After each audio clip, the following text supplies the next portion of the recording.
गायघाट बालिका गृह शेल्टर, जिसके अंदर एक बहुत सनसनी तरह की बातें आ रही हैं। पूरा बिहार ही नहीं, पूरे भारत में फिर से 2018 में मुजफ्फरपुर बालिका गृह में जो एक तरह का भूचाल आया था, उसी तरह की बातें फिर से चर्चा में है। मैं ये कहना चाहता हूँ, ये भारत की एक संस्कृति और सभ्यता है जहाँ महिलाओं और बच्चों और नाबालिगों के ऊपर देश हर तरह से चौकस और उनका ध्यान रखता है। सबसे दुखद बात यह है कि उस बालिका गृह से एक लड़की भागकर और थाने के अंदर पहुंचकर अपना रोना रोया है। रोना रोने में उसने बताया है कि वहाँ जो अधीक्षिका वंदना गुप्ता है, वो कुछ ऐसी हरकतें हम लोगों के साथ करती हैं जो अमानवीय हैं। उनका कहना है कि कुछ लड़कियां इसी तरह से भाग के या अपने ज़िंदगी को दांव पे लगा के वहाँ से निकल चुकी हैं। वहाँ पे पुलिस और कानून आती हैं, लेकिन जाना उनके मर्जी से होता है। उनके बयानों से बहुत सी चीज़ें दुखद लोगों को चर्चा में आने से बहुत आक्रोश भी है।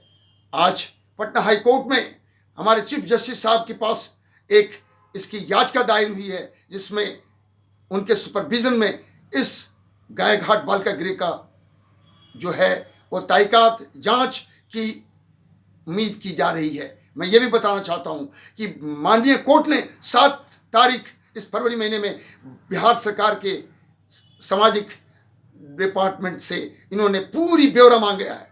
सवाल इस बात का है कि इससे पहले कुछ बयानें आई हैं सरकारी, जिसमें ये बोला गया है कि ये जो लड़की ने बयान दिया है वो पूरी तौर पे उसको खारिज कर दिया है। मैं ये कहना चाहता हूँ, अगर इस तरह की बातें थाने के अंदर अगर कोई लड़की बयान देती है तो उसके ऊपर पूरी तौर से जांच होना निहायत आवश्यक है, क्योंकि ये देश के लिए भी बहुत शर्मिंदगी की बात है कि जिस बालिका गृह में इनको उनके सुधार के लिए, उनके सुविधाओं के लिए रखा जाता है, वहाँ पे जाकर वो आफत में पड़ जाए। मैं ये कहना चाहता हूँ कि 2018 का मुजफ्फरपुर का बालिका गृह कांड और फिर गायघाट के अंदर जो इस तरह की बातें हो रही हैं वो बहुत गंभीर और सोचनीय है। सवाल इस बात का है कि किसी भी तरह का बयानबाजी ना हो, किसी तरह का कोई इसमें अफरा तफरी ना हो, लेकिन इसकी जांच पूरी ईमानदारी के साथ और ये देखा जाए कि अगर वहाँ पे इनके सुधार के लिए, इनके सुविधाओं के लिए नाबालिगों को रखा जाता है या महिलाओं को, तो फिर उनकी सुविधाएं क्यों नहीं हो रही हैं। और अगर इस तरह से अमानवीय कोई बात हुई है